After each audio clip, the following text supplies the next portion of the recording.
Hello students, class 11-এর organic কেমিস্ট্রিতে আমরা isomerism পড়ছিলাম, অর্থাৎ সমবায়বতা। এর দুটো পার্ট হয় আমরা জেনেছি, যে একটা হচ্ছে গঠনমূলক সমবায়বতা অর্থাৎ স্ট্রাকচারাল আইসোমেরিজম, যেটা আমরা কমপ্লিট করে ফেলেছি অলরেডি। আর সেকেন্ডটা হচ্ছে ত্রিমাত্রিক সমবায়বতা অর্থাৎ স্টিরিও আইসোমেরিজম। এই পার্টটা আমরা আজকে শুরু করতে চলেছি। এবার স্টিরিও আইসোমেরিজম ইটসেলফ হচ্ছে একটা ভাস্ট টপিক, অনেক ভাস্ট একটা টপিক। এতটাই ভাস্ট টপিক এবং এতটাই ইম্পর্টেন্স ব্যাপারটার, যে উঁচু ক্লাসে ধরো কেমিস্ট্রি অনার্স যখন কেউ পড়তে যাচ্ছে, সেখানে আমরা স্টিরিও আইসোমেরিজম না বলে এই বিষয়টাকে বলি স্টিরিও কেমিস্ট্রি, মানে কেমিস্ট্রির একটা ব্রাঞ্চ হিসাবে আলাদা করে এটাকে ডিনোট করা হয়। তো এতটাই তার ইম্পর্টেন্ট। এবং আমাদের সিলেবাসের রেসপেক্টে আমরা বলতে পারি যে বিভিন্ন কোয়েশ্চেন্সগুলোকে, অর্গানিক কেমিস্ট্রি বিশেষ করে অর্গানিক কেমিস্ট্রির কোয়েশ্চেন্সগুলোকে একটু কঠিন বানানোর জন্য যে কোনো চ্যাপ্টারের কোয়েশ্চেনে তার মধ্যে স্টিরিও কেমিস্ট্রি বা স্টিরিও আইসোমেরিজমটাকে ঢুকিয়ে দেওয়া হয়, যাতে করে কোয়েশ্চেনটাকে আরেকটু স্ট্যান্ডার্ড বা একটু কঠিন বানানো যায়।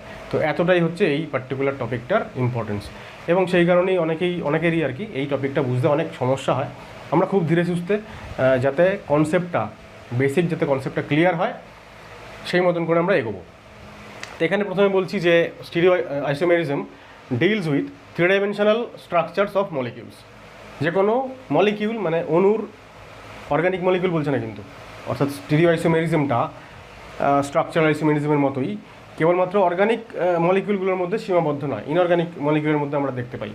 এবং আমরা ক্লাস 12-এ আমাদের ইউনিট 9 যেটা আছে কোঅর্ডিনেশন কম্পাউন্ডস, সেখানে গিয়ে আমরা কিন্তু স্টিরিও কেমিস্ট্রি বা স্টিরিও আইসোমেরিজম সেখানেও পড়ব। তো যাই হোক, বলছে স্টিরিও আইসোমেরিজম হচ্ছে যে কোনো একটা মলিকিউলের থ্রি ডাইমেনশনাল স্ট্রাকচারকে নিয়ে ডিল করে, অর্থাৎ থ্রি ডাইমেনশনাল স্ট্রাকচার তার কেমন হবে, স্পেসে বিভিন্ন অ্যাটমস বা গ্রুপসগুলোর ওরিয়েন্টেশন বা বিন্যাস কেমন হবে, এবং তার দরুন ওই পার্টিকুলার কম্পাউন্ডটার ফিজিক্যাল বা কেমিক্যাল প্রপার্টিজ, তাতে কি স্পেশালিটি আমরা দেখতে পারবো। এটাই নিয়েই হচ্ছে স্টিরিও আইসোমেরিজমের আলোচনা। এবার আমরা শুরুতে যখন আইসোমেরিজম শুরু করেছিলাম আর কি, যে স্ট্রাকচারাল আইসোমেরিজম আর স্টিরিও আইসোমেরিজম, এদের একটা বেসিক ডিফারেন্স আছে, সেটা আমরা জেনেছিলাম। যে দুটো মলিকিউল বা দুটো কম্পাউন্ড পরস্পরের স্ট্রাকচারাল আইসোমার অর্থাৎ গঠনমূলক সমবায় হবে কখন, যখন তাদের স্ট্রাকচার আলাদা হবে, গঠন আলাদা হবে, অর্থাৎ তাদের একটা অ্যাটমের সঙ্গে আরেকটা অ্যাটমের যে কানেক্টিভিটি, বন্ডিং, সেটা আলাদা রকমের হবে। কিন্তু স্টিরিও আইসোমেরিজমে কী হচ্ছে, বন্ডিং বা অ্যাটমসগুলোর কানেক্টিভিটি বা স্ট্রাকচার সেম, আইডেন্টিক্যাল। দেখো আমরা এখানে লিখছি, 4টে পয়েন্ট লিখছি, এগুলো দিয়ে আমরা ডিফাইন করি স্টিরিও আইসোমেরিজমকে। বলছে two or more compounds are stereo isomers of each other, দুই বা তার বেশি কম্পাউন্ড পরস্পরের স্টিরিও আইসোমার হবে কখন, when these have, যখন এদের কি থাকবে, এক হচ্ছে সেম মলিকুলার ফর্মুলা। আমরা জানি আইসোমার হতে গেলে তো মলিকুলার ফর্মুলা সেম হতেই হবে, আর মলিকুলার ফর্মুলা সেম মানে ডিগ্রি অফ আনস্যাচুরেশনটাও সেম হয়। সেম স্ট্রাকচার, এই যে সেম স্ট্রাকচার, যদি স্ট্রাকচার আলাদা হতো তাহলে ওরা হতো স্ট্রাকচারাল আইসোমার। এখন structure same, stereo isomer. Structure same হওয়ার পরে কী হতে হবে, স্ট্রাকচার সেম হলে আইউপিএসি নেম সেম হয় আমরা জানি। স্ট্রাকচার সেম হওয়ার পরে যেটা হতে হবে, different orientation of atoms or groups in three dimensional space, অর্থাৎ ত্রিমাত্রিক যে স্পেস, সেইখানে ওই পার্টিকুলার কম্পাউন্ডটা এবং তার যে স্টিরিও আইসোমার, এই দুজনের যে অ্যাটমসগুলোর যে ওরিয়েন্টেশন মানে বিন্যাস, অ্যাটমগুলো একটা অ্যাটম অন্য অ্যাটমের রেসপেক্টে কে কার কোন দিকে আছে, এই বিন্যাসটা যদি আলাদা হয় তখন স্টিরিও আইসোমার তৈরি হয়, এবং আমরা সেই দুটো কম্পাউন্ডকে পরস্পরের স্টিরিও আইসোমার বলবো, এবং এই ঘটনাটাকে আমরা বলবো স্টিরিও আইসোমেরিজম। ঠিক আছে, তাহলে স্ট্রাকচারাল আইসোমেরিজমের সঙ্গে বেসিক ডিফারেন্স কি, ওখানেও মলিকুলার ফর্মুলা সেম ছিল, ডিউ সেম ছিল, কিন্তু ওখানে স্ট্রাকচার আলাদা ছিল। দুটো স্ট্রাকচারাল আইসোমার, তাদের স্ট্রাকচার আলাদা হবে, তাদের আইউপিএসি নেম আলাদা হবে। কিন্তু তারা যদি পরস্পরের স্টিরিও আইসোমার হয় তাহলে স্ট্রাকচার সেম হবে, মানে আইউপিএসি নেম সেম হবে, কিন্তু থ্রি ডাইমেনশনাল স্পেসে তাদের গ্রুপস বা অ্যাটমসগুলোর ওরিয়েন্টেশন আলাদা হবে। এটা আমরা একটা এক্সাম্পল দিয়ে বলেছিলাম আগে, স্টিল আমি আরেকবার বলছি, আরেকটা এক্সাম্পল দিচ্ছি। দেখো ধরো C4H8, এই পার্টিকুলার অ্যালকিন যদি হয় এটা, তো অ্যালকিনের স্ট্রাকচারটা আমরা দেখো এরকমভাবে আঁকছি, এটা আমরা বলছি এটাকে বিউট 1 ইন, ঠিক আছে, বিউট 1 ইন। একই রকমভাবে বিউট 1 ইনের একটা স্ট্রাকচারাল আইসোমার হয় বিউট 2 ইন, আমরা জানি এটা হচ্ছে বিউট টুইন, বিউট টুইন 1 2 3 অ্যান্ড 4, 2 এর পর ডবল বন্ড তাই 2 ইন, এখানে 1 এর পরেই ডবল বন্ড তাই 1 ইন। এবার আমরা ফোকাস করছি এই সি ডবল বন্ড সি অংশটাতে। এই অ্যালকিনটাতে এই 2 নম্বর কার্বনের সঙ্গে একটা মিথাইল একটা হাইড্রোজেন আছে, কার্বনের সঙ্গে মিথাইল হাইড্রোজেন।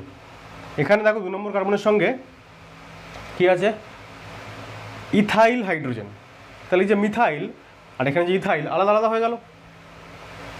অর্থাৎ এই 2 নম্বর কার্বনটাকে যদি আমি ফোকাস করি তাহলে এই কার্বনের সঙ্গে যুক্ত 3টে যে গ্রুপ, একটা হাইড্রোজেন, একটা এদিকে কার্বন আর একটা ওদিকে মিথাইল, এই যে 3জন এই একই আইডেন্টিক্যাল কানেক্টিভিটি এখানে আছে কি নেই? বা তুমি ডবল বন্ডের সঙ্গে যুক্ত যে কোনো একটা কার্বনকে ধরে নাও যে এই কার্বনের সঙ্গে এই কার্বনটা, এই কার্বনের সঙ্গে মিথাইল আছে, এর সঙ্গে ইথাইল আছে, এই কার্বনের সঙ্গে একটা হাইড্রোজেন একটা মিথাইল, এই কার্বনের সঙ্গে দুটোই হাইড্রোজেন। তাহলে এখানে সি এর সঙ্গে সরাসরি দুখানা এইচ কানেক্টেড, এখানে কোনো সি এর সঙ্গেই সরাসরি দুখানা এইচ কানেক্টেড নেই, এটার সঙ্গে একটা এইচ কানেক্টেড, আবার এটার সঙ্গেও একটা এইচ কানেক্টেড। সুতরাং কানেক্টিভিটি আলাদা, কোন পরমাণুর সঙ্গে কোন পরমাণু ডিরেক্টলি অ্যাটাচ থাকবে সেটা আলাদা, সেটা আলাদা মানেই স্ট্রাকচার আলাদা, তার মানে এরা পরস্পরের স্ট্রাকচারাল আইসোমার। কিন্তু আমি যদি বিউট টু এর আরেকটা স্ট্রাকচার এখানে আঁকি, বিউট টু ইন আমি যদি আরেকবার আঁকি, এবার যদি আমি কম্পেয়ার করি, দেখো এটা 1 বা আমি এদিকটাতে 1 দিলাম, এটা 1, এটা 2, এটা 3, এটা 4। এইবার তুমি কম্পেয়ার করো 3 নম্বর কার্বনের সঙ্গে কী কী আছে, একটা মিথাইল একটা হাইড্রোজেন, 3 নম্বর কার্বনের সঙ্গে একটা মিথাইল একটা হাইড্রোজেন, 2 নম্বর কার্বনের সঙ্গে একটা মিথাইল একটা হাইড্রোজেন, 2 নম্বর কার্বনের সঙ্গে একটা মিথাইল একটা হাইড্রোজেন। সুতরাং আইডেন্টিক্যাল হয়ে গেল। তাহলে এই যে কোনো একটা কার্বনের সঙ্গে যুক্ত যে গ্রুপ, এই কার্বনের সঙ্গে মিথাইল হাইড্রোজেন কার্বন, তো এই কার্বনের সঙ্গে দেখো methyl hydrogen carbon, same connectivity, exactly same. প্রত্যেকটা অ্যাটমের সঙ্গে প্রত্যেকটা অ্যাটমের কানেক্টিভিটি, অর্থাৎ কোন অ্যাটমের সঙ্গে কোন অ্যাটমের বন্ড হয়েছে, প্রত্যেকটা এই দুক্ষেত্রে আইডেন্টিক্যাল, অর্থাৎ স্ট্রাকচার আইডেন্টিক্যাল। স্ট্রাকচার যখন আইডেন্টিক্যাল তখন এদের মধ্যে যদি আইসোমেরিজম দেখা যায় তাহলে সেটা হয়ে যাবে স্টিরিও আইসোমার। ত্রিমাত্রিক স্পেসে আমরা দেখতে পাচ্ছি যে মিথাইলটা এখানে দুটো মিথাইল সেম সাইডে আছে, এখানে দুটো মিথাইল অপোজিট সাইডে আছে। এই যে কে কার কোন দিকে অবস্থান করছে, ওরিয়েন্টেশন বা বিন্যাস, এইটা আলাদা হয়ে গেল। সুতরাং আমরা বলবো এই দুজন পরস্পরের স্টিরিও আইসোমার। ঠিক আছে, এটা যদি 1 নম্বর কম্পাউন্ড হয়, এটা যদি 2 নম্বর কম্পাউন্ড হয় এবং এটা যদি 3 নম্বর হয়, তাহলে আমরা বলবো যে 1 and 2 এরা হচ্ছে পরস্পরের স্ট্রাকচারাল আইসোমার, 1 and 3 হচ্ছে পরস্পরের স্ট্রাকচারাল আইসোমার, কিন্তু 2 and 3 হচ্ছে পরস্পরের স্টিরিও আইসোমার। আমরা এরকম আরও প্রচুর এক্সাম্পলস দেখব, আশা করা যায় শুরুটা বোঝাতে পারলাম। আচ্ছা, এরপরে আসছি স্টিরিও আইসোমারগুলোর ক্লাসিফিকেশন,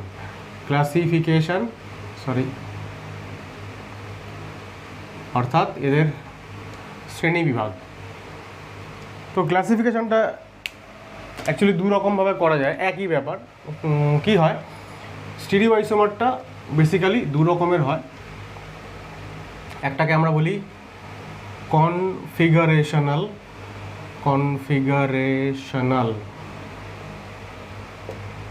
আইসোমার, অথবা সিম্পলি কনফিগারেশন। ঠিক আছে, আর একটা হচ্ছে কনফরমেশনাল আইসোমার,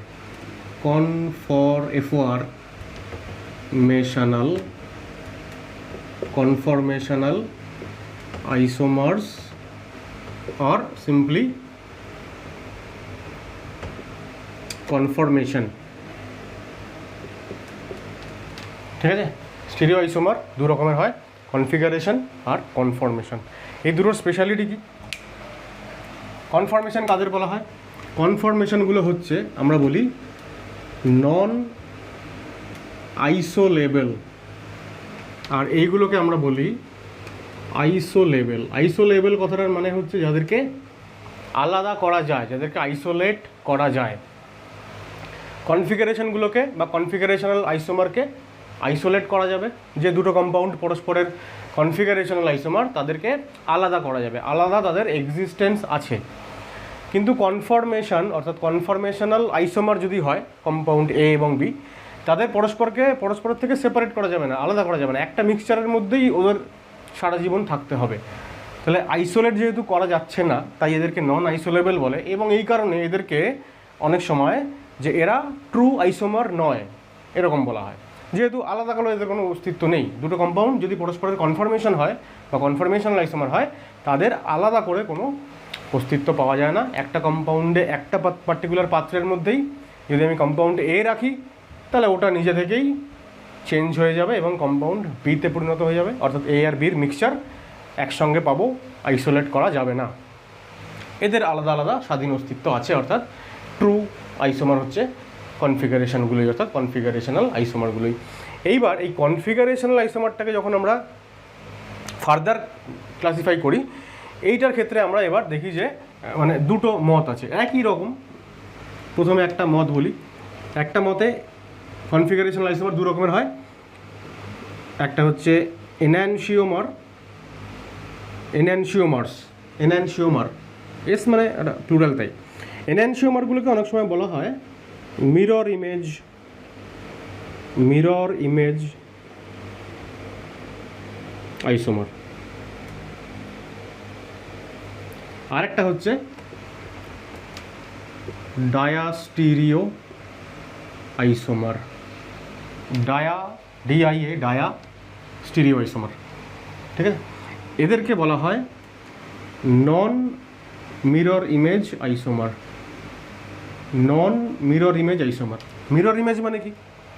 মানে হচ্ছে ধরো দুটো কম্পাউন্ড পরস্পরের যদি এনানশিওমার হয়, কোন ধরনের কনফিগারেশনাল আইসোমার? এনানশিওমার যদি হয়, তাহলে এ এবং বি এরা পরস্পরের মিরর ইমেজ।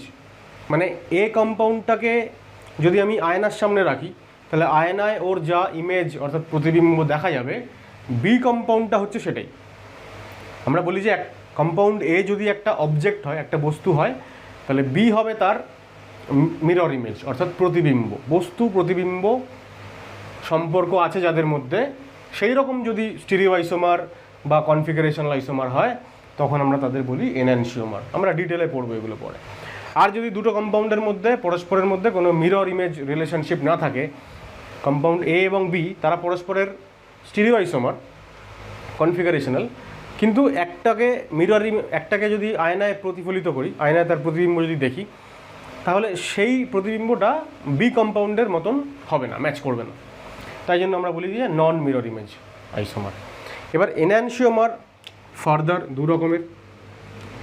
মডার্ন কনটেক্সটে আমরা বলি একটা যদি ডেক্সট্রো হয়, আর একটা হচ্ছে লিভোকে ছোটো হাতের এল আর ডেক্সট্রোকে ছোটো হাতের ডি দিয়ে প্রকাশ করা হয়। আর ওল্ড কনভেনশন অনুযায়ী আমরা বলতাম যে, ওটা লিখছি না আমি এখানে, খুব বেশি দরকার নেই, দু এক জায়গায় দরকার হতে পারে। একটাকে মানে দুটো ভাগ, একটাকে বলা হতো থ্রিও, একটাকে বলা হতো এরিথ্রো বা এরাইথ্রো।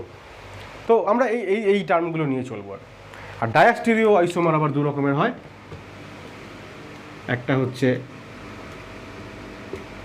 অপটিক্যাল ডায়াস্টিরিওমার। দেখো খুব ভালো করে একটা লক্ষ্য করো, ডায়াস্টিরিও আইসোমার আর আমি লিখছি ডায়াস্টিরিওমার, এই আইসো কথাটা বাদ দিয়ে দিয়েছি, একই ব্যাপার। ডায়াস্টিরিওমার বা ডায়াস্টিরিও আইসোমার সেম জিনিস। তাহলে দু রকমের হয়, একটা অপটিক্যাল ডায়াস্টিরিওমার আর একটা হচ্ছে জিওমেট্রিক্যাল ডায়াস্টিরিওমার। তাহলে এই হয়ে গেল total classification of stereo isomerism. এইবার যেটা বলছিলাম যে এই যে কনফিগারেশনাল আইসোমার দু রকমের মতবাদ আছে। কনফিগারেশনাল আইসোমার বা কনফিগারেশন সেটাকে আমরা দুটো ভাগে ভাগ করেছি, একটা এনানশিওমার, একটা ডায়াস্টিরিওমার। অনেকে এই ভাগটা একটু আলাদা রকমভাবে করেন। তাহলে আমি এখানে লিখছি কনফিগারেশনাল। প্রত্যেকটা টার্ম হচ্ছে আমরা জানবো কাকে বলে এবং বিষয়গুলো বোঝার চেষ্টা করব, তা না হলে তো মুশকিল হয়ে যাবে। তো কনফিগারেশনাল আইসোমারটা অ্যাকচুয়ালি আরেকটা যেটা মতবাদ সেই অনুযায়ী দু রকমের। একটা হচ্ছে অপটিক্যাল আইসোমার্স, একদল কম্পাউন্ড, তারা হচ্ছে পরস্পরের অপটিক্যাল আইসোমার্স বা বাংলায় আমরা বলি আলোকীয় সমবয়ব। আর এক ধরনের সেটা হচ্ছে জিওমেট্রিক্যাল আইসোমার বা জ্যামিতিক সমবয়ব, ঠিক আছে। এবার ইন্টারেস্টিংলি অপটিক্যাল আইসোমার দু রকমের, মানে দেখো ব্যাপারটা ফাইনালি সেই একই জায়গায় গিয়ে দাঁড়াচ্ছে। অপটিক্যাল আইসোমার দু রকমের, কিছু কম্পাউন্ড হয় যারা হচ্ছে পরস্পরের এনএনসিওমার, এনএনসিওমার মানে মিরর ইমেজ রিলেশনশিপ আছে, আর যাদের মধ্যে মিরর ইমেজ রিলেশনশিপ নেই তারা ডায়াস্টিরিওমার। ঠিক আছে। আর এই যে জিওমেট্রিক্যাল আইসোমারগুলো সবাই, যদি চারটে কম্পাউন্ড পরস্পরের জিওমেট্রিক্যাল আইসোমার হয় তাহলে আসলে তারা সবাই পরস্পরের ডায়াস্টিরিওমার্স। ঠিক আছে। একটু এখন পুরো বিষয়টা দেখতে কনফিউজিং লাগবে, কিন্তু ফাইনালি ব্যাপারটা যখন এই সব কটা টার্মের আমরা জেনে যাব কি তাদের ডিফারেন্স বা কিছু, তখন পুরো ব্যাপারটা ক্লিয়ার হয়ে যাবে। আপাতত আমরা এরকমভাবে চলি যে কনফিগারেশন, এটার তো কোনো ভাগ নেই, আমরা কনফরমেশন নিয়ে স্টিরিও আইসোমারের একদম শেষ ভাগে আলোচনা করব। তাছাড়া ম্যাক্সিমাম পার্টটা জুড়ে থাকবে হচ্ছে কনফিগারেশনাল আইসোমার। তাহলে দু রকমের, একটা হচ্ছে এনএনসিওমার আর একটা হচ্ছে ডায়াস্টিরিওমার। ডায়াস্টিরিওমার দু রকমের, অপটিক্যাল এবং জিওমেট্রিক্যাল। ইনফ্যাক্ট এখানে একটা কথা বলে রাখতে হবে, এই এনএনসিওমারগুলোই হচ্ছে কিন্তু, এই যেমন ডায়াস্টিরিওমার যেমন অপটিক্যাল হতে পারে, এনএনসিওমারগুলো অবভিয়াসলি মানে এর কোনো কী বলবো ব্যতিক্রম নেই। এনএনসিওমার মানেই তারা পরস্পরের অপটিক্যাল আইসোমার। ঠিক আছে। কিন্তু ডায়াস্টিরিওমার মানেই তারা পরস্পরের জিওমেট্রিক্যাল আইসোমার না। ডায়াস্টিরিওমারগুলো হতে পারে জিওমেট্রিক্যাল আইসোমার, এই যে জিওমেট্রিক্যাল ডায়াস্টিরিওমার যারা, মানে এই জিনিসটা আর এই জিনিসটা হচ্ছে সেম। তাহলে জিওমেট্রিক্যাল আইসোমারগুলো ডায়াস্টিরিওমার হতে পারে, যাদেরকে আমরা জিওমেট্রিক্যাল ডায়াস্টিরিওমার বলছি, আর ডায়াস্টিরিওমারগুলো অপটিক্যাল আইসোমারও হতে পারে। অপটিক্যাল আইসোমার মানেই ডায়াস্টিরিওমার না, অপটিক্যাল আইসোমার দু রকমের, এনএনসিওমার এবং ডায়াস্টিরিওমার, এখানে যেটা লিখেছি। ঠিক আছে। ফাইনালি দুটো মতবাদ চলে আর কি, কেউ এইভাবে ক্লাসিফাই করেন, কেউ এইভাবে ক্লাসিফাই করেন। ফাইনালি আমাদের পড়তে যখন হয় তখন একই জিনিস পড়তে হয়। এইবার সবথেকে বেশি এখানে ইন্টারেস্টিং যে টার্মটা বা যেটা আমরা জানতে হবে সেটা হচ্ছে কনফিগারেশন কাকে বলে, কনফরমেশন কাকে বলে। কনফিগারেশন হচ্ছে সেই সমস্ত, আমরা বললাম একটু আগে যে এটা হচ্ছে ট্রু আইসোমার, সত্যিকারের আইসোমার হচ্ছে কনফিগারেশনাল আইসোমারগুলো। কনফরমেশনালগুলো সত্যিকারের আইসোমার না। কেন? দেখো খুব ভালো করে লক্ষ্য করো, আমি দুটো কম্পাউন্ড এখানে দেখাচ্ছি তোমাকে। দেখো দুটো কম্পাউন্ড আছে এখানে, কার্বন, কালোগুলো হচ্ছে কার্বন। কার্বনটাকে লক্ষ্য করো, এই বাঁ হাতে যে কম্পাউন্ডটা আছে আমার, কার্বনের সঙ্গে লাল নীল সবুজ তিনজন আছে, এখানেও আছে এখানেও আছে, আর এটাতেও তাই, দুটো কার্বনের সঙ্গেই লাল, আচ্ছা নীল বললাম না, লাল সাদা এবং সবুজ, এখানেও তাই লাল সাদা এবং সবুজ। এইবার খুব ভালো করে লক্ষ্য করো, এই কম্পাউন্ডটাতে যখন সাদাগুলো ওপরের দিকে, আমি ওটাকে রেখে দিলাম, সাদাগুলো যখন ওপরের দিকে তখন বাঁ দিকে দুটোই লাল, আমার বাঁ দিকে, তোমাদের ডান দিকে হচ্ছে বোধহয়, আর এদিকে দুটোই সবুজ। আর এইখানে দেখো দুটোই সাদা ওপরে, তো এখানে দুটোই সাদা ওপরে নেই। এবার দুটোই সাদা এখানে আমি ওপরে করতে পারি কিভাবে? By rotation of bond. আমি এই দুটো যে কার্বন তাদের মাঝখানে যে সিগমা বন্ডটা আছে, এই সিগমা বন্ডের আমরা বলি অ্যালং দ্য সিগমা বন্ড আমরা রোটেট করাবো মলিকিউলটাকে। যদি মলিকিউলটাকে রোটেট করাই, একটাকে ফিক্সড রেখে অন্যটাকে যদি রোটেট করাই, রোটেশন হচ্ছে, রোটেশন সম্ভব। এবং রোটেশন করিয়ে যখন আমরা সাদা দুটোকে ওপরে নিয়ে চলে এলাম, তখন আমরা দেখলাম যে আগের কম্পাউন্ডটা দেখো এবার এক্স্যাক্টলি আইডেন্টিক্যাল হয়ে গেছে না দুটো কম্পাউন্ড।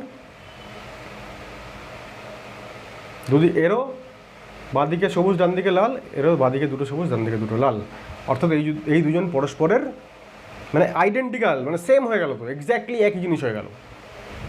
অর্থাৎ এই কম্পাউন্ডটা আমাদের প্রথমে ছিল এরকম, প্রথমে এরকম কিছু একটা ছিল, জাস্ট বন্ডটাকে রোটেট করাতেই এ আর এ বি, ধরো এটা এ বি আইডেন্টিক্যাল হয়ে গেল। তাহলে এ থেকে আমি বিতে গেলাম, কনভার্ট করলাম, একে বিতে কনভার্ট করলাম, বা একে বিতে পরিণত করলাম। কীভাবে করলাম? By simply rotating the bond. শুধু সিঙ্গেল বন্ডের অ্যারাউন্ডে রোটেশন ঘটিয়ে আমি একটা আইসোমার থেকে আর একটা আইসোমারে চলে গেলাম। এত ইজি প্রসেস। এবার এই যে রোটেশনটা, এই রোটেশনের জন্য কী লাগে? এনার্জি লাগবে খানিকটা। তো এই রিকোয়ার্ড যে এনার্জিটা সেটা এতটাই কম যে মলিকিউল পরিবেশ থেকে সেই এনার্জি নিতে পারে সব সময় হরদম, এবং এর বন্ড মানে কি বলবো কন্টিনিউয়াসলি এরকম রোটেট হতেই থাকছে। তাহলে যখন এ কম্পাউন্ডে এরকম আছে তখন এটা বি এর সঙ্গে কোনো তফাৎ নেই, কিন্তু যখনই এটা ঘুরে আর যা খুশি হয়ে যাচ্ছে তখনই বি এর সঙ্গে তফাৎ হয়ে যাচ্ছে। ঠিক আছে, সুতরাং এরা হচ্ছে পরস্পরের আমরা বলি কনফর্মেশন। এবং এই যে অনবরত বন্ড রোটেট করছে মানে একটা আইসোমার অনবরত অন্য আইসোমারে পরিণত হতে থাকছে, এই কারণেই এদেরকে আইসোলেট করা যায় না, আলাদা করা যায় না, নন আইসোলেবল, এবং এরা হচ্ছে পরস্পরের কনফর্মেশন। তাহলে কনফর্মেশনাল আইসোমার বা কনফর্মেশন হচ্ছে এমন দুটো স্ট্রাকচার যাদের ইন্টার কনভার্সন করতে গিয়ে শুধু অ্যালং দ্য বন্ড রোটেশন করালেই হয়ে যায় কাজটা। কিন্তু কনফিগারেশন যদি হয় তারা পরস্পরের, তখন এই শুধুমাত্র বন্ড রোটেশন করিয়ে আইসোমার এ থেকে আইসোমার বিতে যাওয়া সম্ভব নয়। আরেকটা এক্সাম্পল দেখাই, দেখো এই কম্পাউন্ডটাতে এবার এই দুটো ডিফারেন্স তুমি দেখো। এবার এই দুটো ডিফারেন্স হচ্ছে বাঁ হাতেরটায় আমার বাঁ হাতেরটায় দুটো সবুজ একই দিকে দুটো লাল একই দিকে, এখানে তা নয়, কিন্তু এখানে উল্টো উল্টো। এবারে আমি এই কম্পাউন্ডটাকে আমি যেদিকেই ঘোরাই না কেন, যাই করি না কেন, কখনোই আমি এরকম পাবো না যে দুটো লাল একই দিকে এবং দুটো সবুজ একই দিকে। দুটো লাল যদি আমি একই দিকে করি তাহলে দুটো সবুজ আলাদা দিকে হয়ে যাচ্ছে, বা দুটো সাদা আলাদা দিকে হয়ে যাচ্ছে। আর যদি দুটো সবুজকে যদি একদিকে করি তাহলে লালগুলো আলাদা দিকে হয়ে যাচ্ছে। দুটো সাদাকে যদি একদিকে করি তখন এই দুজনেই অপোজিট হয়ে যাচ্ছে। মানে কখনোই এরকম হচ্ছে না যে দুটো সাদা দুটো লাল যেরকম একই দিকে, এখানে তেমনই একই দিকে বন্ড রোটেশন করিয়ে হচ্ছে না। কি করতে হবে আমাকে? যদি এইটাকে দেখতে এটার মতন করতে হয় তাহলে এখানে কিছু পরিবর্তন, বন্ড ভাঙতে হবে। খুব ভালো করে লক্ষ্য করো, এখানে দুটো সবুজ একই দিকে, তো দুটো লাল একই দিকে। এখন যদি আমাকে এরকম করতে হয় এটাতে, তাহলে এই লালটা ভাঙলাম মানে বন্ড ভাঙলাম, এটাকে আবার বন্ড তৈরি করলাম এবং এদিকে আবার বন্ড তৈরি করলাম, অর্থাৎ লাল এবং সবুজটাকে খুলে পজিশন অল্টার করে দিলাম। আবার বলছি, লাল এবং সবুজটাকে খুলে পজিশন অল্টার করলাম, মানে কি বন্ড ব্রেক হলো, আবার নতুন বন্ড তৈরি হলো। এবার বন্ড ব্রেক হওয়া মানে কি, বন্ড তৈরি হওয়া মানে কি, কেমিক্যাল রিয়াকশান হওয়া। তাহলে কনফিগারেশন এ থেকে কনফিগারেশন বিতে যেতে গেলে কেমিক্যাল রিয়াকশান হতে হবে, বন্ড ব্রেকিং এবং মেকিং হতে হবে। শুধুমাত্র বন্ডের এরকম রোটেশন ঘটিয়ে কখনোই আমি ওইটা করতে পারবো না। তাহলে কনফিগারেশন এবং কনফর্মেশনের ডিফারেন্স আশা করি বোঝানো গেল যে কনফিগারেশন যখন আমরা একটা কনফিগারেশন থেকে আরেকটা কনফিগারেশনে যাব, যারা পরস্পরের স্টিরিও আইসোমার অবশ্যই, তখন আমাকে বন্ড ভাঙতে হবে, বন্ড তৈরি করতে হবে, অর্থাৎ কেমিক্যাল রিয়াকশন ঘটাতে হবে। কিন্তু কনফর্মেশনের ক্ষেত্রে কেমিক্যাল রিয়াকশন দরকার নেই, শুধু বন্ড রোটেশন হয়ে যায় এবং সেই বন্ড রোটেশনে যতটা এনার্জি লাগে সেটা পরিবেশ থেকেই পাওয়া যায়। সুতরাং একটা স্পন্টেনিয়াস প্রসেস। সেই কারণেই কনফর্মেশনগুলো পরস্পরের তাদেরকে সেপারেট করা যায় না, এই জন্য তারা ট্রু আইসোমার না। আর এদেরকে অবশ্যই এদের আলাদা এক্সিস্টেন্স আছে এবং এরা ট্রু আইসোমার। তাহলে এটা কপি করো। প্রথমে কনফর্মেশনাল আইসোমার। আচ্ছা, কনফর্মেশনাল আইসোমার যারা হবে যে দুটো কম্পাউন্ড পরস্পরের, তাদেরকে আবার পরস্পরের কনফর্মার বলা হয়, আইসোমার যেরকম কনফর্মার। তাহলে দুটো কম্পাউন্ড যখন পরস্পরের কনফর্মার হবে, অর্থাৎ কনফর্মেশনাল আইসোমার হবে, তখন আমরা কি করতে পারি? We just have to rotate bond to get different conformers. মানে একটা কনফর্মার থেকে আরেকটা কনফর্মারে যেতে গেলে শুধুমাত্র বন্ড রোটেট করলেই চলবে।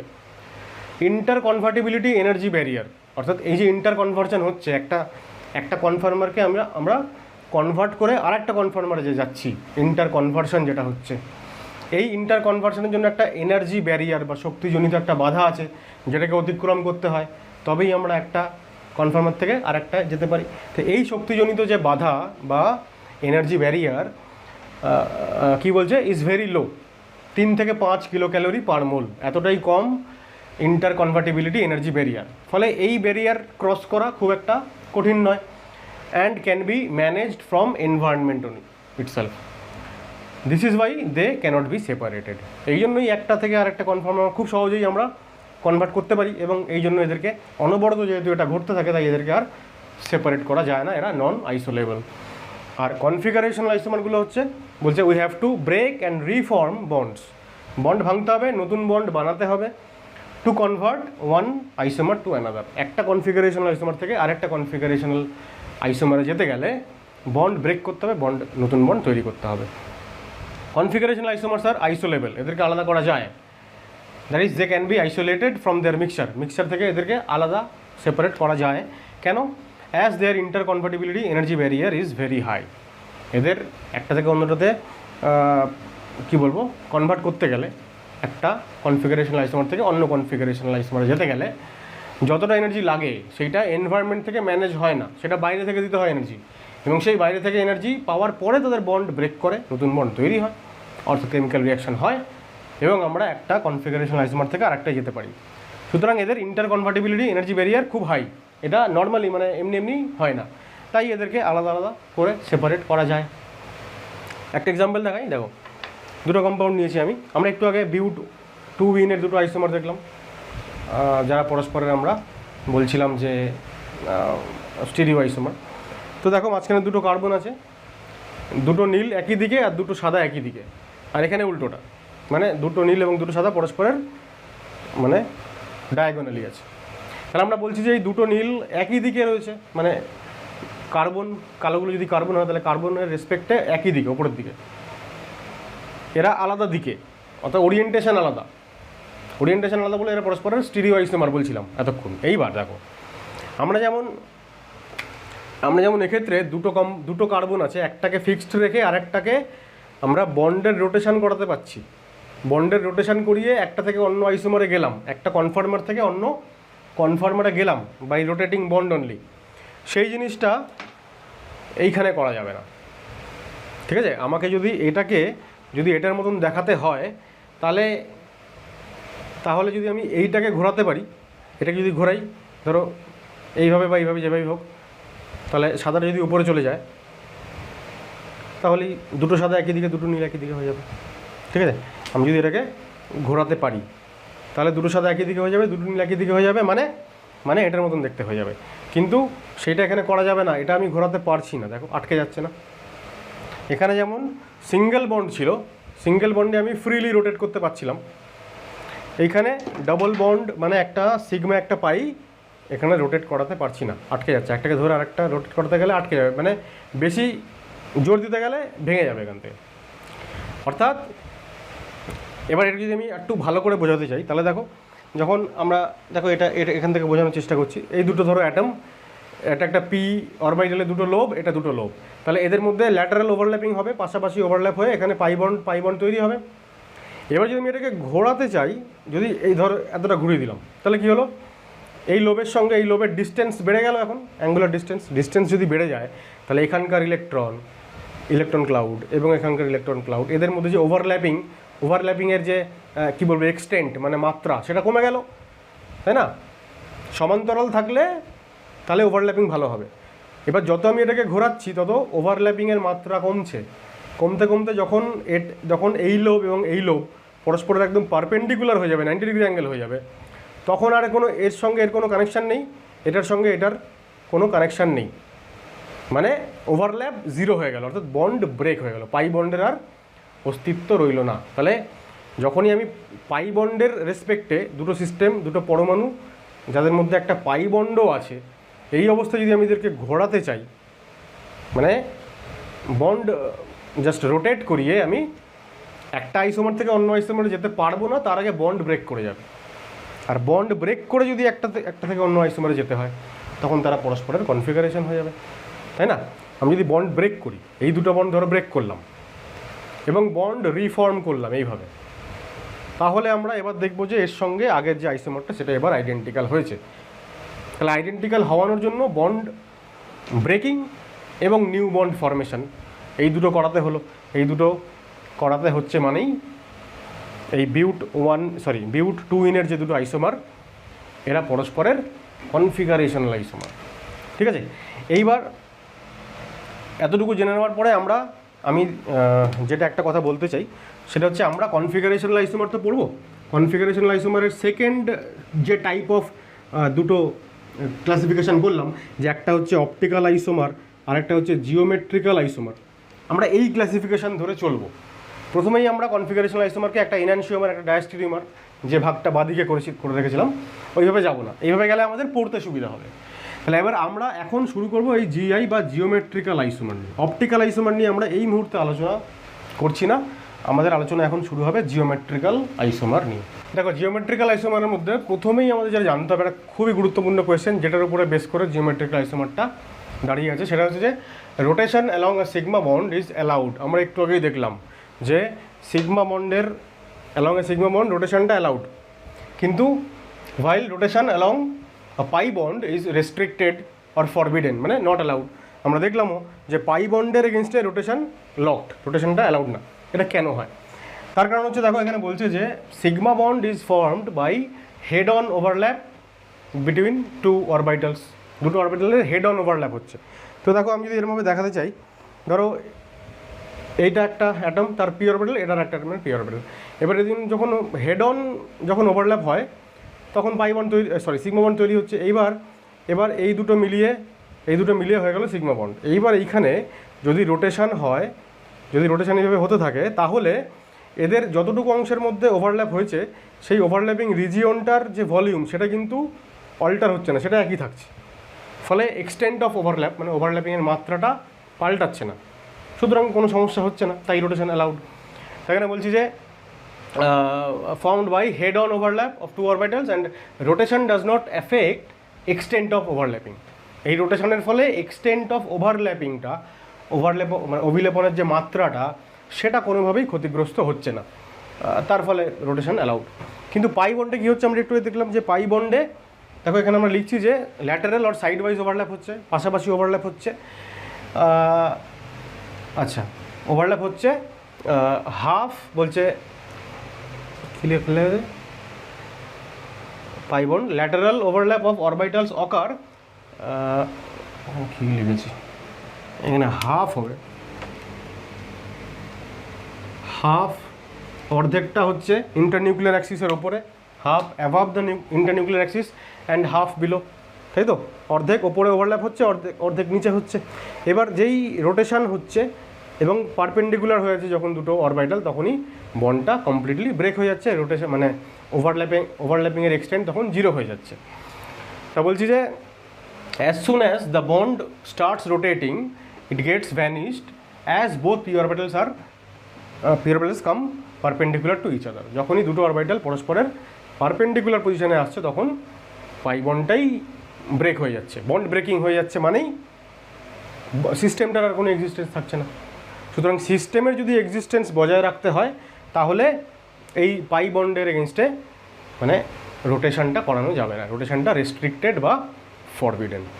এখন এইখান থেকেই উঠে আসে হচ্ছে জিওমেট্রিক্যাল আইসোমার। ডেফিনিশন কি বলছি, জিআই অর্থাৎ geometrical isomer arises due to difference in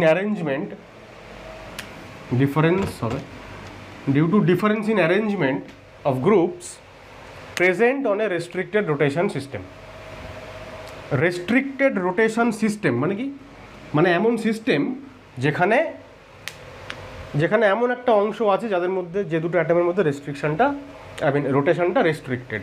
যেমন হচ্ছে এটা একটা এক্সাম্পল, যদি দুটো কার্বনের মধ্যে ডাবল বন্ড থাকে, একটা সিগমা একটা পাই, তাহলে আমরা বলবো এটা একটা রেস্ট্রিক্টেড রোটেশন সিস্টেম, কারণ এখানে রোটেশন রেস্ট্রিক্টেড হবে না রোটেশন। এবার এইরকম কোনো সিস্টেমে বলছে যে এইরকম কোনো সিস্টেমে যদি difference in arrangement of groups যদি থাকে, গ্রুপসগুলোর অ্যারেঞ্জমেন্ট বা বিন্যাস যদি আলাদা হয়, তখন জিআই তৈরি হয়।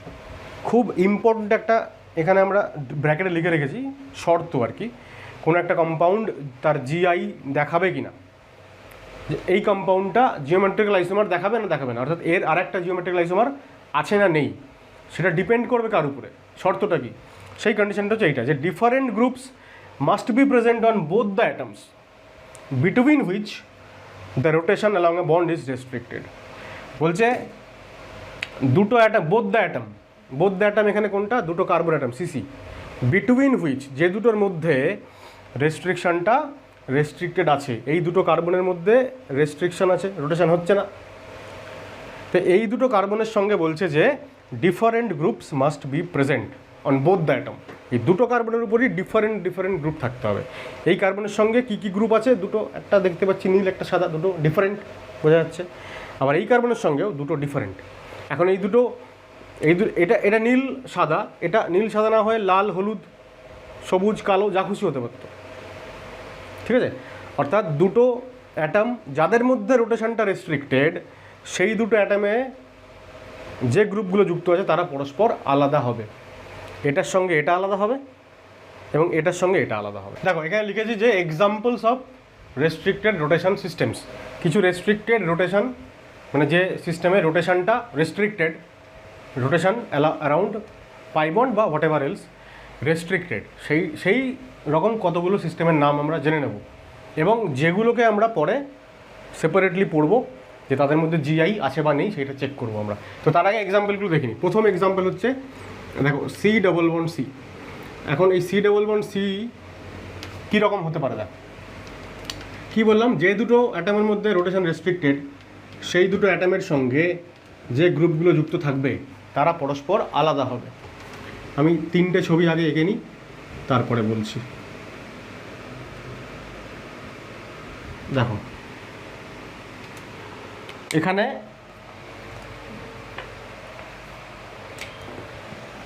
আছে এ, এখানে আছে বি। তাহলে এই যে সিস্টেমটা সি ডবল বন্ড সি, এদের মধ্যে রোটেশন রেস্ট্রিক্টেড, এইটুকুর মধ্যে রোটেশন রেস্ট্রিক্টেড। তাদের মধ্যে একটা অ্যাটমে আছে এ আর বি, দুজন ডিফারেন্ট, আর এখানে আছে ধরো ই আর এফ, তাহলে এই দুজনও ডিফারেন্ট। তাহলে এটা জিআই শো করবে? ইয়েস, রেস্ট্রিক্টেড রোটেশন সিস্টেম হচ্ছে এরা, যারা জিআই বা জিওমেট্রিক্যাল আইসোমার শো করবে।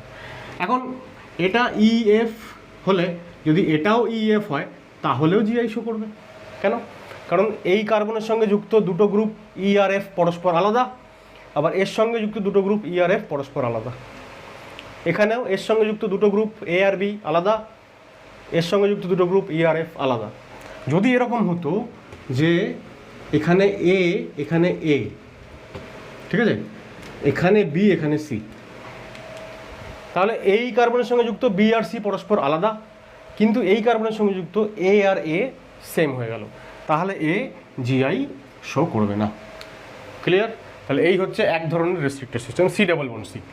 দু নম্বর হচ্ছে C double bond N. C double bond N, তাহলে সি আর ডাবল বন্ড এন।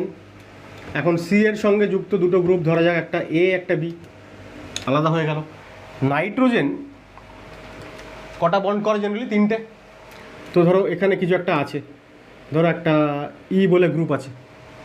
এখন নাইট্রোজেন আমরা জানি যখন তিনটে বন্ড করে, অর্থাৎ যখন নিউট্রাল অবস্থায় থাকে তখন একটা লোন পেয়ার থাকে। তাহলে সেই লোন পেয়ারটা আমরা এইভাবে দেখাবো। তাহলে কার্বনের সঙ্গে যুক্ত দুটো গ্রুপ এ বি পরস্পর আলাদা, নাইট্রোজেনটার সঙ্গে যুক্ত একটা হচ্ছে গ্রুপ ই আর একটা লোন পেয়ার যারা পরস্পর আলাদা, সুতরাং অবশ্যই জিওমেট্রিক্যাল আইসোমার শো করবে। কিন্তু যদি এরকম হতো সি ডাবল বন্ড এনে ধরো একটা লোন পেয়ার রয়েছে আর একটা যে কোনো গ্রুপ রয়েছে, মানে নাইট্রোজেনকে নিয়ে সমস্যা নেই, একদিকে লোন পেয়ার আর একদিকে অন্য কোনো গ্রুপ থাকবে, তো দুটো পরস্পর আলাদা হবেই। কার্বনের যদি এখানে আর এখানে যদি সেম গ্রুপ হয়ে যায় তাহলে আর জিআই শো করবে না। ঠিক আছে? 3 নম্বর হচ্ছে N double bond N, nitrogen double bond nitrogen. Nitrogen যদি ডাবল বন্ড করে নাইট্রোজেনের সঙ্গে, নাইট্রোজেন কটা বন্ড করবে? 3টে। তা এই নাইট্রোজেন দুটো হয়ে গেছে, আর একটা বন্ড করলো ধরো একটা গ্রুপের সঙ্গে, তাহলে এখানে লোন পেয়ার। আর এই যদি একটা এরকম এখানে বন্ড করে তাহলে আর একটা লোন পেয়ার। তাহলে সবসময় দুটো পরমাণুর সঙ্গে যুক্ত গ্রুপসগুলো ডিফারেন্ট, এরাও ডিফারেন্ট, তাহলে এরা অলওয়েজ জিআই শো করবে। পরিষ্কার? 4th সি ডাবল বন্ড ও। সি ডাবল বন্ড ও যদি হয়, দেখো সি ডাবল বন্ড ও, আবারও সি এর সঙ্গে যুক্ত দুটো গ্রুপ ধরো আলাদা এ বি। এখন অক্সিজেন তো নিউট্রাল অবস্থায় ওর দুখানা লোন পেয়ার থাকে না?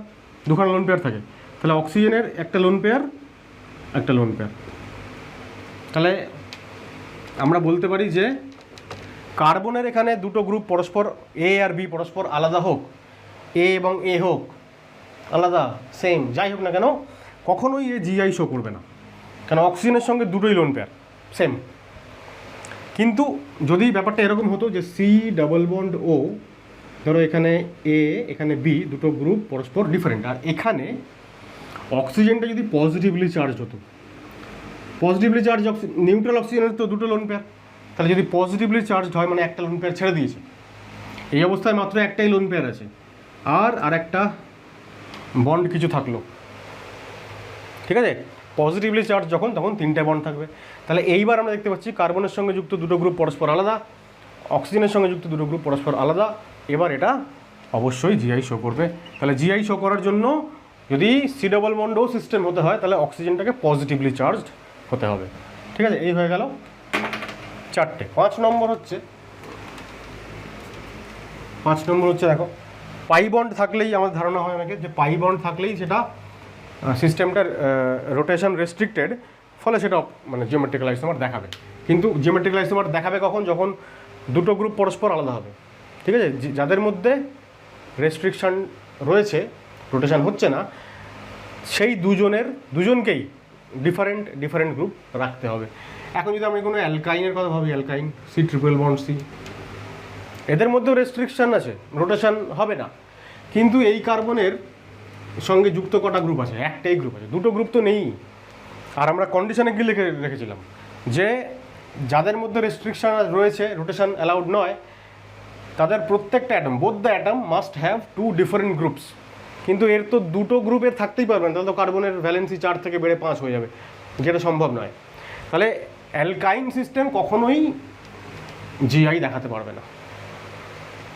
ক্লিয়ার? এরপরে 6 নম্বরে আমরা আসছি যে বিভিন্ন সাইক্লো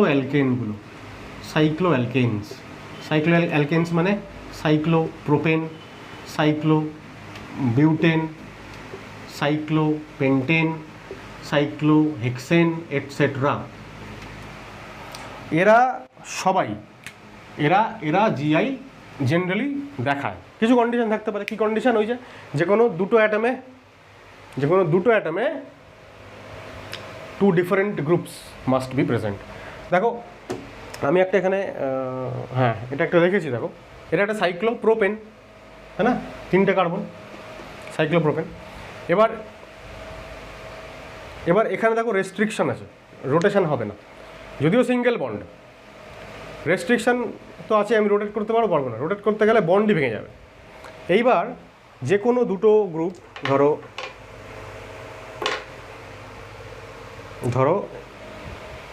এই কার্বনে দুটো ডিফারেন্ট গ্রুপ আছে, নীল আর সাদা, আর এই কার্বনেও দুটো ডিফারেন্ট গ্রুপ আছে। তাহলে যখন সাইক্লো অ্যালকেন বলছি তখন সবকটা কার্বনই হচ্ছে এখানে কনসিডারেবল। সবকটা কার্বনের সঙ্গেই যে বন্ডগুলো রয়েছে তাদের রেস্ট্রিকশন হবে না। তার মধ্যে যে কোনো দুটো অ্যাটমকে আমরা বেছে নেব। যদি অ্যাটলিস্ট দুটো অ্যাটমে দেখি যে ডিফারেন্ট গ্রুপ আছে, এ আর বি ডিফারেন্ট, তাহলে এটা মাস্ট শো জিআই শো করবে। কিন্তু যদি এটা এরকম হতো যে দুটো সাদা একসঙ্গে আর দুটো নীল একসঙ্গে, তাহলে জিআই শো করবে না, কারণ এ আর এ সেম হয়ে গেছে, বি আর বি সেম হয়ে গেছে। এখন এটা আর জিআই শো করবে না, ঠিক আছে। আমরা এইগুলো নিয়ে ডিটেল আলোচনা করবো। তাহলে বিভিন্ন রকমের pi bonded system, cyclo alkane system বা এদের কম্বিনেশন, এই করে আমরা বেশ কয়েকটা টাইপ বানাবো, যে টাইপগুলোর মধ্যে জিআই শো করবে কি করবে না ইত্যাদি আমাদের কোয়েশ্চেন্স পরীক্ষাতে আসে। সেই রকম আমরা এবার এক্স্যাক্টলি পরীক্ষায় যা আসে সেইটা আলোচনা করব। কিন্তু তার আগে একটা খুব ইম্পর্ট্যান্ট আর একটা টার্ম আমাদের জানতে হবে, সেটা হচ্ছে স্টিরিওজেনিক সেন্টার বা স্টিরিও সেন্টার। তাহলে দেখো স্টিরিওজেনিক সেন্টার বা স্টিরিও সেন্টার খুব ইম্পর্টেন্ট ব্যাপার। কাকে বলে? It is an atom in a molecule, যে কোনো একটা অণু, তার ভিতরে একটা পরমাণু, একটা atom, around which if 2 groups interchange their position. কোনো একটা অ্যাটম, তার সঙ্গে অনেকগুলো গ্রুপ যুক্ত থাকতে পারে, তার মধ্যে যে কোনো দুটো গ্রুপ যদি নিজেদের পজিশনটা ইন্টারচেঞ্জ করে, তাহলে থ্রু আউট দ্য মলিকিউল আমরা কি দেখতে পারবো? যে একটা stereoisomer gets converted into another stereoisomer. মানে বিষয়টা এরকম দাঁড়ালো যে একটা কম্পাউন্ড আছে, আমি একটা এক্সাম্পল দিয়ে বলি।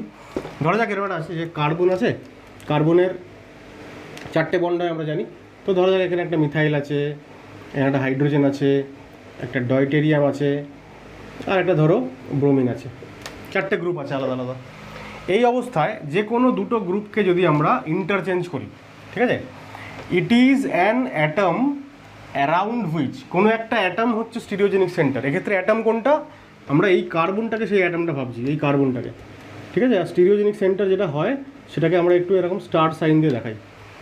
তাহলে এটা হচ্ছে সেই অ্যাটমটা around which if two groups interchange their position, যে কোনো দুটো গ্রুপ যদি পরস্পরের পজিশন ইন্টারচেঞ্জ করে নেয়, মানে ধরো আমি এইচ আর ডিকে ইন্টারচেঞ্জ করলাম, তাহলে কেমন দেখতে হবে? এইচ চলে আসবে এখানে, ডি চলে আসবে এখানে, তাতে কি রেজাল্ট হবে? তাতে রেজাল্ট এটাই হবে যে one stereoisomer gets converted into another stereoisomer. মানে এইটা যে একটা স্টিরিও আইসোমার হয়, এটা এই কম্পাউন্ড এবং এই কম্পাউন্ড পরস্পরের স্টিরিও আইসোমার, ঠিক আছে। এটা যদি কম্পাউন্ড এ হয়, এটা যদি কম্পাউন্ড বি হয়, তাহলে আমরা বলবো যে A and B are stereo isomers of each আদার।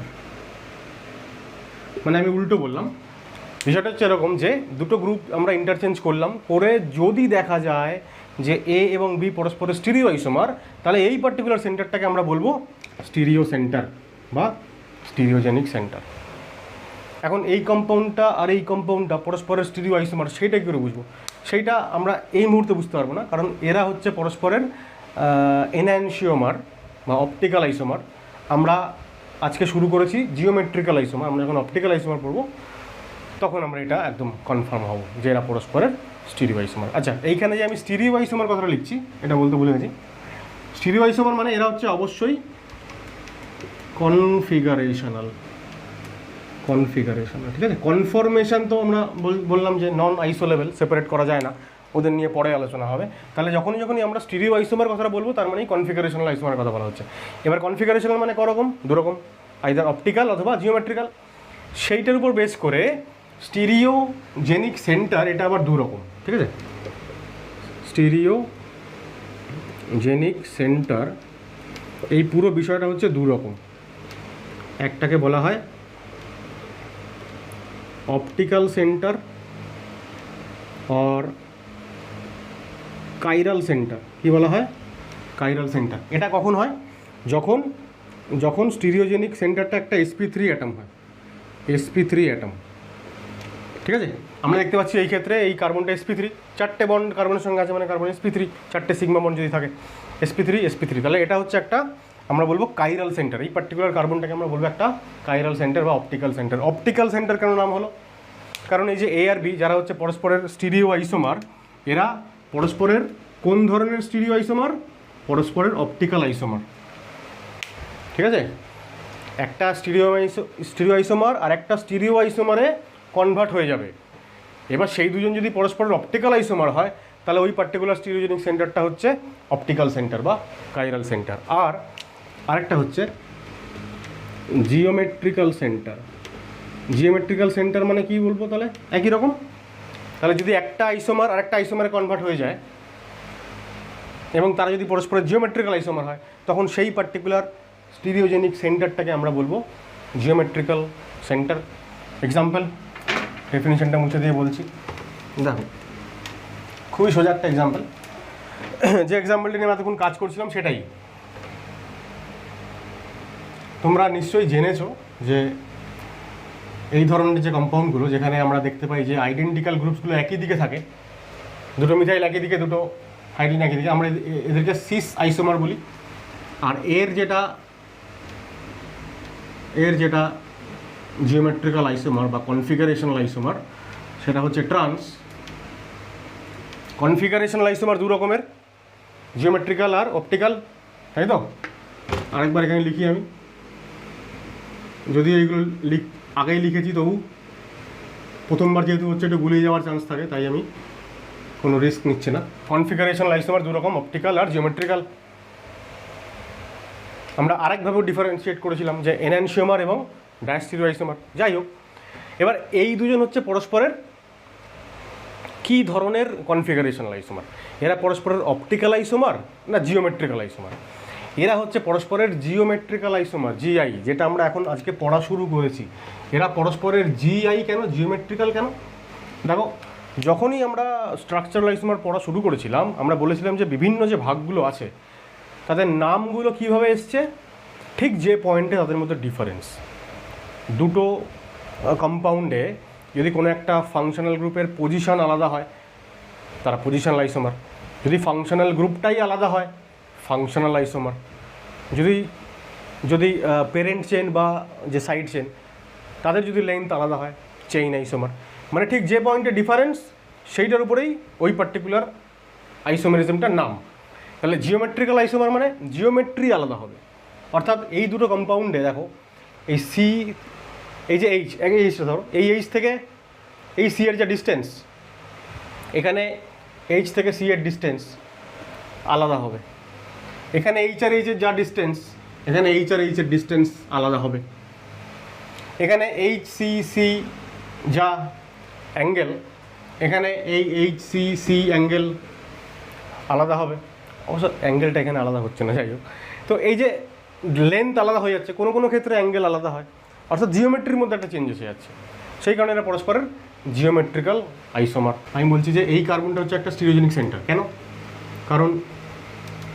কারণ এই কার্বনটা এই কার্বনের সঙ্গে যে দুটো গ্রুপ যদি আমরা ইন্টারচেঞ্জ করে দিই, এইচ এখানে মিথাইল, এটা ট্রান্স পেয়ে গেলাম না, সিস থেকে ট্রান্স হয়ে গেল। ট্রান্স কারা? ট্রান্স কখনো বলবো যখন দুটো সেম গ্রুপ ডায়াগোনালি থাকবে, অপোজিট দিকে থাকবে। আবার দেখো এই কার্বনটাও স্টিরিওজেনিক সেন্টার। কেন? কারণ এখান থেকেও যদি দেখো এই কার্বনের সঙ্গে যদি এই দুটো গ্রুপে যদি মিথাইল নিচে দিয়ে দিলাম আর হাইড্রোজেনকে ওপরে দিয়ে দিলাম, তাহলেও আচ্ছা এই দিকটা সেম থাকলো, তাহলেও দেখো এটা ট্রান্স হয়ে গেল, তো থাকি না? তাহলে ডান দিকের কার্বনটাতে যদি দুটো গ্রুপকে ইন্টারচেঞ্জ করি ট্রান্স হচ্ছে, বাঁ দিকের কার্বনটাতেও দুটো গ্রুপ যদি ইন্টারচেঞ্জ করি ট্রান্স হচ্ছে। সুতরাং এই দুটো কার্বনই হচ্ছে স্টিরিওজেনিক সেন্টার বা স্টিরিও সেন্টার। কিন্তু অপটিক্যাল যে সেন্টার বা কাইরাল সেন্টার, তার সঙ্গে জিওমেট্রিক্যাল সেন্টারের একটা বেসিক ডিফারেন্স আছে। দেখো ডিফারেন্সটা কি? আমি এদিকে কাইরাল সেন্টার লিখেছি, আচ্ছা কাইরাল সেন্টারের আরেকটা নাম কাইরোজেনিক সেন্টার, যদিও কাইরাল সেন্টার নামটাই বেশি প্রচলিত, কিন্তু জিওমেট্রিক্যাল সেন্টার বলে যেটাকে বলছি সেটা আবার বেশি পরিচিত জিআই সেন্টার বলে। যাই হোক, আমরা যে ডিফারেন্সটা আমরা বোঝানোর চেষ্টা করছিলাম সেটা হচ্ছে যে দেখো এখন যদি দুটো কার্বন, একটা এমন কম্পাউন্ড আছে যেখানে পাশাপাশি দুটো কার্বন অ্যাটম হচ্ছে কাইরাল, মানে এটাকে স্টার সাইন দিলাম, এটাকেও দিলাম, এটা কাইরাল। ধরো এখানে আছে একটা মিথাইল আছে, একটা হাইড্রোজেন, একটা ডয়টেরিয়াম। আচ্ছা এখানেও ধরো একটা হাইড্রোজেন আছে, একটা ডয়টেরিয়াম আছে, একটা মিথাইল আছে। আমি বলতে চাইছি যে এই দুটো যে কাইরাল সেন্টার, স্টিরিও সেন্টার অবশ্যই, কিন্তু এরা কী ধরনের স্টিরিও সেন্টার? Chiral centre. এবার এই যে দুজন কাইরাল সেন্টার, এরা দুজন পরস্পর ইন্ডিপেন্ডেন্ট, কেউ কারোর উপর ডিপেন্ড করে না। মানে কি, আমরা এরপর যখন এদের কি বলে এই অপটিক্যাল আইসোমেরিজমের আন্ডারে আমরা বা জিওমেট্রিক্যাল আইসোমেরিজমের আন্ডারেও আমরা সিআইপি রুল পড়বো। সিআইপি রুল পড়ার মাধ্যমে এদের আবার এক ধরনের নমেনক্লেচার হয় আর কি, আইইউপিএসি নমেনক্লেচারের একটা এক্সটেনশন ফর স্টিরিও আইসোমার্স। সেখানে আমাদেরকে সিআইপি রুল পড়তে হয়। সিআইপি রুল অনুসারে আমরা এখানে যেগুলো অপটিক্যাল আইসোমার হয় তাদের প্রত্যেকটা এই কাইরাল সেন্টারকে আমরা আর এবং এস এই দুটো নামে চিহ্নিত করি আর কি। তো সেই ক্ষেত্রে আমরা দেখব যে এই ক্ষেত্রে এটা যদি আমরা দেখি যে এটা 1, এটা 2, এটা 3, এটা 4, এইভাবে এদেরকে 1 2 3 4 করে নাম্বারিং করতে হয়। তো আমরা যদি দেখি যে এইটা কনফিগারেশন হচ্ছে আর কথার কথা, আর এক্ষেত্রেও ধরো কনফিগারেশন হচ্ছে এটা ধরো এস হচ্ছে, এটার কনফিগারেশন ধরো হচ্ছে এস। আর এস কী করে হয় সেসব আমি এখন যাচ্ছি না, পরে যখন আমরা অপটিক্যাল আইসোমার পড়বো তখন দেখব।